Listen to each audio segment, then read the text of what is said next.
একটা করতেই হবে। আমার মাথাটা গরম হয়ে যাচ্ছে। গোপালের মতন রাজসভার ময়লাকে যতক্ষণ না ফেলা যাচ্ছে ততক্ষণ আমার মাথা জ্বলন্ত কয়লা হয়েই জ্বলবে। পণ্ডিত মশাইয়ের মাথায় একটা বুদ্ধি আছে মন্ত্রী মশাই। আপনি যদি সেই অনুযায়ী উঁচির কাজ করেন তাহলে বেটা গোপালের কপালে দুর্গতির সীমা থাকবে না। এই কি বুদ্ধি, কি বুদ্ধি? আপনি বরং এই ব্যাপারে পণ্ডিত মশাইয়ের সাথে একবার আলোচনা করে নিন। আমি চলি, কেমন? আমি চলি। হ্যাঁ হ্যাঁ, এসো এসো এসো এসো।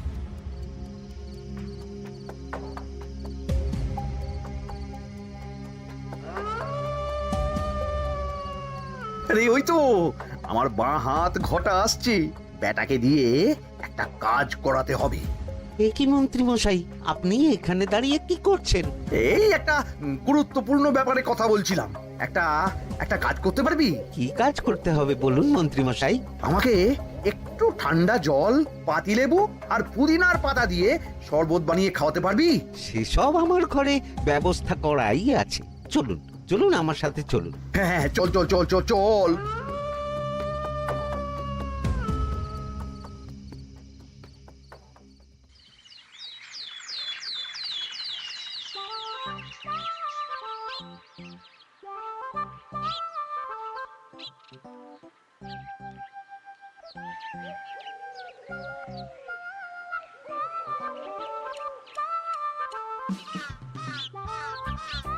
কি ব্যাপার পণ্ডিত, এত গুম মেরে আছো কেন? সকাল সকাল গিন্নি খুব বকেছেন মনে হচ্ছে।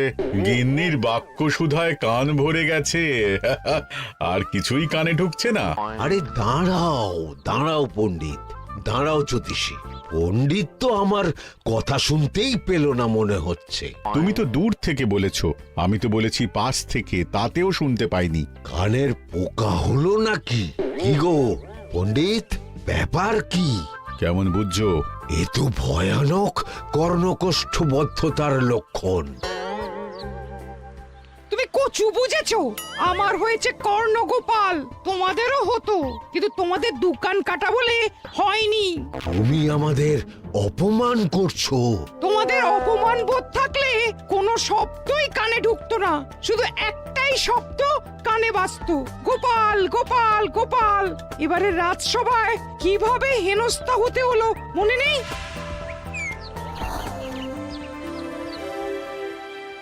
মহারাজ, একটা ভিক্ষা আছে। ভিক্ষার জন্য কৃষ্ণনগরের রাস্তাই সবচেয়ে উপযুক্ত জায়গা গোপাল, তুমি বরং সেখানেই যাও। মন্ত্রী, মন্ত্রী মশাই ঠিকই বলেছেন মহারাজ। যে যার নিজের জায়গা থেকে কথা বলে। কুকুর বলে ভৌ ভৌ, বেড়াল বলে মিউ মিউ, কাক বলে কা কা। মন্ত্রীর ভিক্ষার জায়গা কৃষ্ণনগরের রাস্তা, আর গোপালের ভিক্ষার জায়গা মহারাজ কৃষ্ণচন্দ্রের দুয়ার। বলো কি ভিক্ষা? বাড়িতে পুজো আছে মহারাজ, খরচা অনেক, কিছু ঋণ আবশ্যক। যদি 100 মোহর। ঋণ তোমাকে আমি দিতে পারবো না গোপাল। পুজো উপলক্ষে তোমাকে আমি 100 মোহর দিলাম। মহারাজ, আমিও ঠিক এই কথাটাই বলতে যাচ্ছিলাম। আমরাও তাহলে বাড়িতে পুজো করব। পুজোর জন্য আমাদের অনেক খরচ, তাই যদি... অবশ্যই অবশ্যই, কত ঋণের প্রয়োজন খাজাঞ্চির কাছ থেকে নিয়ে নিও, সুদটা আমি মাফ করে দিলাম। মহারাজ, গোপালকে দান আর আমাদের ঋণ? হ্যাঁ, কারণ তোমরা নিজেরা খাবে, কিন্তু গোপাল অন্যদের খাওয়াবে। গোপালের মতো মানুষের সঙ্গে থাকাই হলো রাজধর্ম। কিন্তু তাছাড়াও তোমরা হলে 80 যাই বেতন পাই দলের লোক। গত 1 বছরে তোমার কোন মন্ত্রণা দেশের কাজে এসেছে? পণ্ডিত কোনো নতুন তত্ত্ব শুনিয়েছে? জ্যোতিষী কোনো অমোঘ ভবিষ্যৎবাণী করেছে? আর বৈদ্য 3 বছর ধরে আমার হাঁটুর ব্যথা সারাতে পারেনি। কিন্তু গোপাল, গোপালের ভাঁড়ে হাস্যরসের কখনো অভাব হয়নি। মনে আছে? আছে। কিন্তু করার তো কিছু নেই। আছে। কিছু ভেবেছো নাকি পণ্ডিত? তোমাদের মনে আছে মহারাজ মোহর দেওয়ার পর গোপাল সেদিন বলেছিল কি গোপাল, খুশি তো? মহারাজ, আপনি আমাকে এক মুঠো ধুলো দিলেও আমি খুশি। সেই ধুলো মুঠোই আমি সোনা মুঠো করে ফেলবো। মনে নেই আবার? একটু ঝেড়ে কাশো তো দেখি পণ্ডিত, কি ভেবেছো? যা হবে দেখতেই পাবে।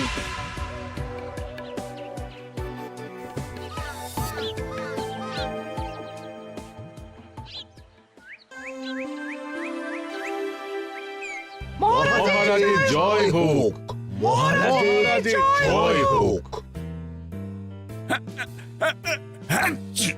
ওরে বাবা, এই যে সকাল সকাল চান করে ঠান্ডা লেগে গেল মনে হচ্ছে।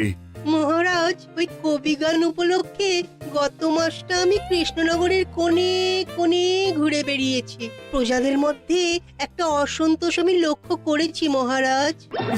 অসন্তোষ? আমি তো জানতাম আমার শাসনে প্রজারা সুখে আছে। সুখে তারা ভাসছে মহারাজ, কিন্তু একটাই অসুখ, তারা মহারাজের দর্শন পায় না। তারা মহারাজের পদধূলির জন্য আকুল হয়ে আছে, মহারাজের দর্শন পাওয়ার জন্য চাতকের মতো অপেক্ষা করছে।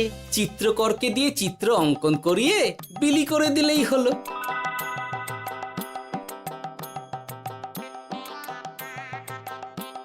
খুব ধুলো হয়েছে মহারাজ, কিন্তু এত ধুলো। কালকের ঝড়ে ঢুকেছে। ঝাড়ুদার,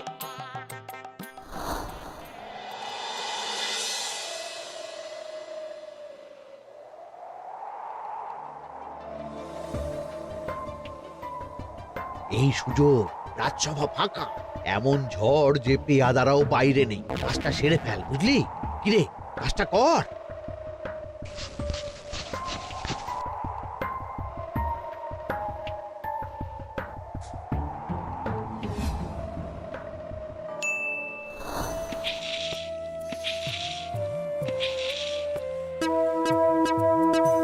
এত ধুলো! উফ, মহারাজ, কাল ঝড়টা বড় সাংঘাতিক হয়েছিল। তা বটে। আচ্ছা গোপাল, তুমি বলেছিলে মহারাজ তোমাকে এক মুঠো ধুলো দিলেও সেটা সোনা হয়ে যাবে। এখনো সেই কথাই বলছি। মন থেকে বলেছিলে না মহারাজকে তেল দেবার জন্য? তেল দেওয়ার দায়িত্বটা তো আপনি নিজের কাঁধেই নিয়ে ফেলেছেন। আমি যা বলি সত্যি বলি। আজ যদি এই 4 ঝুড়ি ধুলো মহারাজ তোমাকে উপহার দেন, তখনও একই কথা বলবে? নিশ্চয়ই। মহারাজ, গোপালকে এই 4 ঝুড়ি ধুলো দেওয়ার হুকুম হোক। কি গোপাল, আমি তোমাকে যদি এই ধুলোর ঝুড়িগুলো দিই, তা থেকে সোনা আসবে নাকি? আসবে মহারাজ, মোহরের বস্তা আসবে। যদি না আসে, আপনি বলুন। তোমাকে কৃষ্ণনগর ছেড়ে চলে যেতে হবে। রাজি? আর যদি আমি পারি, তাহলে আপনাকে এই মন্ত্রীর চাকরি ছেড়ে দিতে হবে। কি রাজি? কি মন্ত্রী, রাজি? রাজি। গোপাল? রাজি মহারাজ। আচ্ছা, আর কেউ মন্ত্রীর পক্ষে বাজি ধরেছেন নাকি? হ্যাঁ, আমি আমি আমি আমি ও গোপাল এবার যে মরণ কুয়োতে ঝাঁপিয়েছে, সেখান থেকে আর উঠে আসতে পারবে না। ধুলো থেকে মোহরের বস্তা আসবে, এ হচ্ছে ওই গোপালের উন্মাদ রোগের শুরু। দেমাক দেমাক, মহারাজের পিঠ চাপড়ানি পেয়ে পেয়ে গোপাল ভেবেছে যে ও সব কিছু করতে পারে। এবার শুধু সেই দিনটার অপেক্ষা, যেদিন গোপালকে উল্টো গাধায় চড়িয়ে কৃষ্ণনগর থেকে বার করে দেব। এতটা নিশ্চিন্ত হবেন না মন্ত্রীমশাই। গোপাল গোপাল কিন্তু হালকা কথা ছুঁড়ে দেওয়ার লোক নয়। কি বলতে চাইছো পণ্ডিত? ওই 4 ঝুড়ি ধুলো থেকে মোহরের বস্তা আসবে? না, তা বলছি না। অন্য জায়গা থেকেও তো মোহরের বস্তা আসতে পারে। তার সঙ্গে ধুলো মিলিয়ে দিলেই কেল্লা পথে। গোপালের নিশ্চয়ই কোনো পরিকল্পনা আছে। গোপালের সব পরিকল্পনার গোড়া মেরে রেখে দিয়েছি পণ্ডিত। ঘটা আছে গোপালের পেছনে, আর ঘটা আছে গোপালের বাড়ির পাহারা। লুকিয়ে কিচ্ছু করতে পারবে না। আরে ওই তো বটা আসছে। বেল্লিক, উল্লুক, তোকে আমি জল বিছুটি দেওয়াবো। গোপালকে ছেড়ে চলে এসেছিস কেন? ছেড়ে আসবো কেন মন্ত্রী মশাই? গোপালকে ওর বাড়ির সামনে ছেড়ে এসেছি। ওখানে তো ঘটা আছে। ও বড্ড ঘুরিয়েছে বেটা। কোথায় কোথায় গিয়েছিল গোপাল? 4 ঝুড়ি ধুলো নিয়ে বেটা বাড়ির উল্টো দিকে হাঁটা দিল। চললাম পিছু পিছু। যাচ্ছিল কোন দিকে? নদীর দিকে, কিন্তু গোপাল দাঁড়ালো যদুর বাড়ির সামনে। এই যদু হলো সেই লোক যে লোকজনের বাড়িঘর কেনা বেচা করে আর লোক ঠকায়। আগে রাজধানীতে থাকতো। বেটা রাজধানী থেকে এই কৃষ্ণনগরে পালিয়ে এসেছে, এখানেও লোক ঠকাচ্ছে, কিন্তু বেটা এত চালাক যে কিছুতেই ধরা যাচ্ছে না। এইরকম লোককে ধরাচ্ছে হাতে রাখা ভালো নয় কি মন্ত্রী মশাই? সে তো জানি, কিন্তু ওর ওপর মহারাজের কড়া নজর আছে। এখন ওর সঙ্গে সম্পর্ক রাখা খুব ঝুঁকি। যাই হোক, তারপর হ্যাঁ, তারপর যদু, যদু রে, গোপাল খুড়ো, আরে তুমি এখানে কি করছো? দেখতেই তো পাচ্ছিস ধুলো, তবে যে সে ধুলো নয়, মহারাজ কৃষ্ণচন্দ্রের পদধূলি। শুনিসনি বোধহয় এখন কৃষ্ণনগরে সবচেয়ে বেশি চাহিদা মহারাজের পদরেণুর। আচ্ছা, মহারাজের পদরেণু নিয়ে যাচ্ছ কোথায়? এই ছোট ছোট পুলিন্দায় ভরে কৃষ্ণনগরের প্রত্যন্ত জায়গায় যেখানে প্রজারা মহারাজের সাক্ষাৎ পায় না সেখানে বিক্রি করব। তোমার কি মাথা খারাপ? পায়ের ধুলো বিক্রি হবে? ওরে, গতবারে মাত্র 1 ঝুড়ি ধুলো 1000 মোহরে বিক্রি করেছিলাম, এবারে 4 ঝুড়ি। শোনো, তুমি আবার ঘুরে ঘুরে বিক্রি করবে কেন? তোমাকে আমি বরং 10 মোহর দিয়ে দিচ্ছি, তুমি আমাকে এগুলো দিয়ে দাও, আর বিক্রি করে যা হবে তোমাকে এই 40 ভাগ দিয়ে দেবো। ওই 10 মোহরে বদমাস যদুকে ধুলো বেচে গোপাল বাড়ির দিকে চললো। বাড়ির সামনে অব্দি পেছনে পেছনে গিয়ে তারপরে এই আপনাদের কাছে আসছি। বলিস কি রে, ধুলো বেচে 10 মোহর? ও মন্ত্রী মশাই, গোপাল তো একেবারে নাড়ি ধরে টান মেরেছে। গেল রাজসভায় এমন সুখের চাকরিটি গেল, এবার আবার রাস্তার ধারে গিয়েই বসতে হবে। এবার নবাবের দরবারে জায়গা আছে কিনা খোঁজ করি গিয়ে। তাত্তেরি 10 মোহর আর 1 বস্তা মোহরের মাঝখানে অনেক রাস্তা, সেই রাস্তায় আমি লোক বসিয়ে রাখবো। আরে আরে, ওই তো তোমার ঘটা আসছে। এই, তুই গোপালের ঘরের পাহারা ছেড়ে এলি কেন? গোপাল নেই নেই নেই নেই নেই নেই।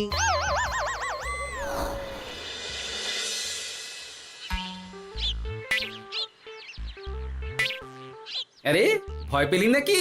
না না না না না, ভয় পাবো কেন? শোন, তোকে পেয়ে আমার খুব ভালো হলো বুঝলি। তোকে আমার একটা কাজ করতে হবে। বলো বলো।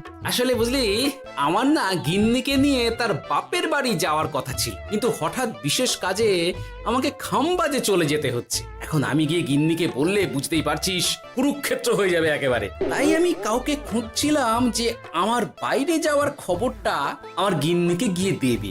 তুই পারবি বাবা ঘটা? ওরে বাবা, আরে আরে আরে, ভয় পাস না, তোকে গিয়ে মুখে কিছু বলতে হবে না। এই নে, এই চিঠিটা আমার বউকে দিবি।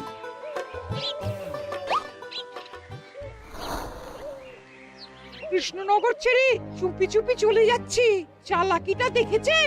ওসব চালাকি আমি তুড়ি মেরে উড়িয়ে দেব। কি করবেন? চারিদিকে আমি অশ্বারোহী গুপ্তচর পাঠাচ্ছি, গোপালকে কোনো চালাকি করতে দেব না।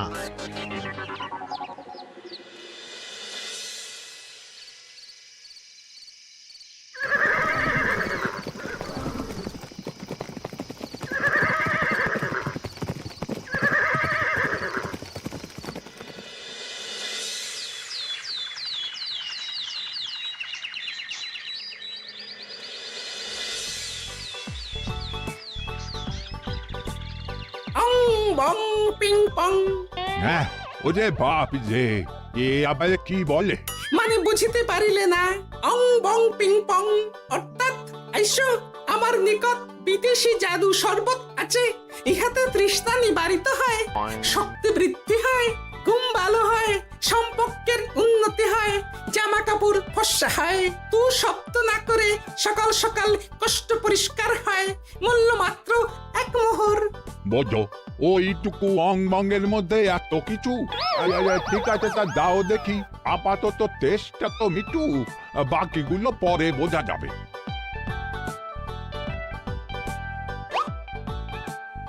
আহা, বড় ভালো খেতে তো। ঠং ঠং অর্থাৎ শক্তি বৃদ্ধি হলো। হ্যাঁ, মনে হচ্ছে গায়ে যেন 2 গুণ বল পাচ্ছি। কি হয়েছে ভাই? এ কি? এ ভিন দেশ থেকে জাদু শরবত নিয়ে এসেছে গো। জাদু শরবত ভিনদেশ। একেবারে, হ্যাঁ, একেবারে বহু ভুজা শরবত। খেলে তেষ্টা যাবে, গায়ে জোর হবে, ঘুম হবে, সম্পর্ক ভালো হবে, জামা কাপড় ফর্সা হবে, সকালে হ্রাস করে পেটও পরিষ্কার হবে। সে কি? দাও গো ভাই, আমাকেও দাও। গুড় জল, সঙ্গে একটু ভাজা মশলা, আমচুর আর বিট নুন, শুদ্ধ দেশি জিনিস। জানলে কেউ ছুঁয়েও দেখতো না, কিন্তু একটু বিদেশি গন্ধ দিতেই একেবারে হট্টমেলা। আরে তোমরাও এসেছো দেখছি। সং সং শঙ্কা, লং লং লঙ্কা। মানে অর্থাৎ এই শরবত খেলে আর শঙ্কা নাই, বুদ্ধি লঙ্কার মতন ঝাল হয়ে যাবে। তারপর ডং ডং ডঙ্কা, টং টং টঙ্কা, ফাইন ফাইন, অর্থাৎ টাকা আসবে আমার কাছে।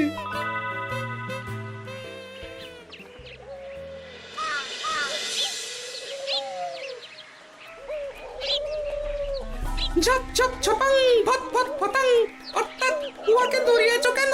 বেটা জোচ্চোর অনেককে ঠকিয়েছে। অনেক দিন থেকে তককে তককে ছিলাম। এবার এই ধুলো নিয়ে মহারাজের পায়ের ধুলো বলে বিক্রি করছিল। একটা বেনামি চিঠিতে খবর পেয়ে বেটাকে ধরেছি। ব্যাং ব্যাং বিগ ব্যাং।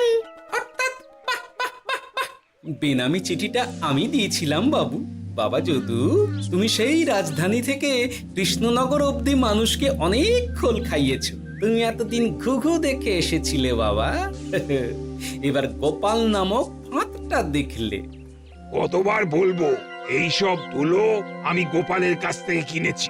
যা বলার ওই বিচারের সময় মহারাজকে বলবি। চল চল চল চল চল।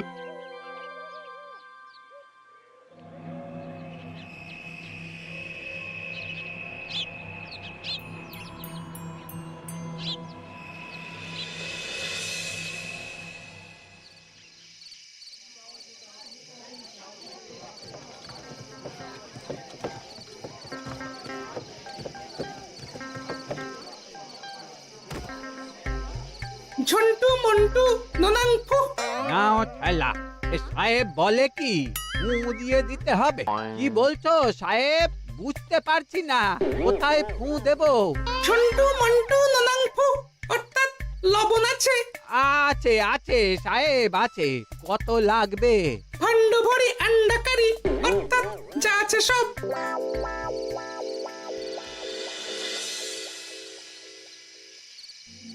ব্যাস, মোটামুটি আশেপাশে সব দোকানের নুন এখন আমার জিম্মায়। এবার আসল মজা শুরু হবে।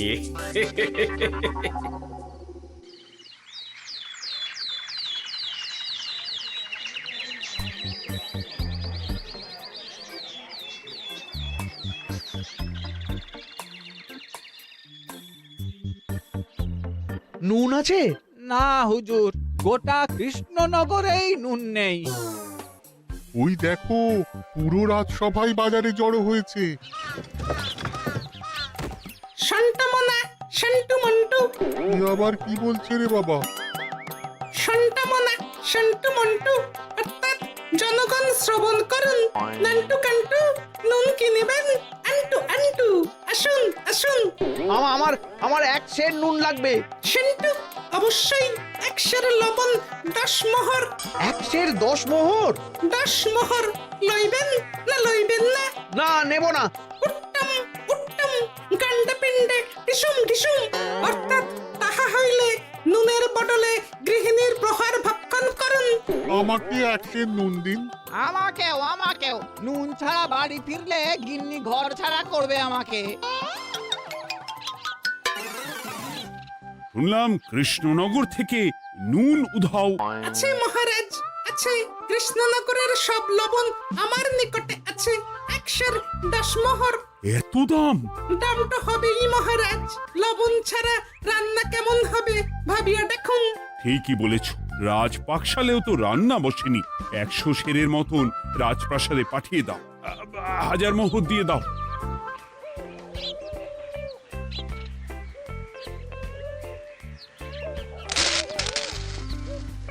ব্যাস, 1 বস্তা মোহর হয়ে গেছে। গোপাল? হ্যাঁ মহারাজ, গোপাল, যে 4 ঝুড়ি ধুলো থেকে 1 বস্তা মোহর রোজগার করেছে। ইয়া বাত! চলো রাজসভায়, পুরো গল্পটা শুনতে হবে। সকলেই এসো তাহলে রাজসভায়। কিন্তু মহারাজ, যারা বাজি হারলো তাদের তো চাকরি গেছে, তো তারা রাজসভায় যাবে কি করে? ঠিক ঠিক ঠিক বলেছ। আর যারা বাজি হারলো তারা বাদ, বাকিরা চল। এই সেরেছে, গোপাল তো আবার বাজি মেরে দিল। ও মহারাজ, আমাদের দেখুন। ও মহারাজ, আমাদের দেখুন। ও মহারাজ।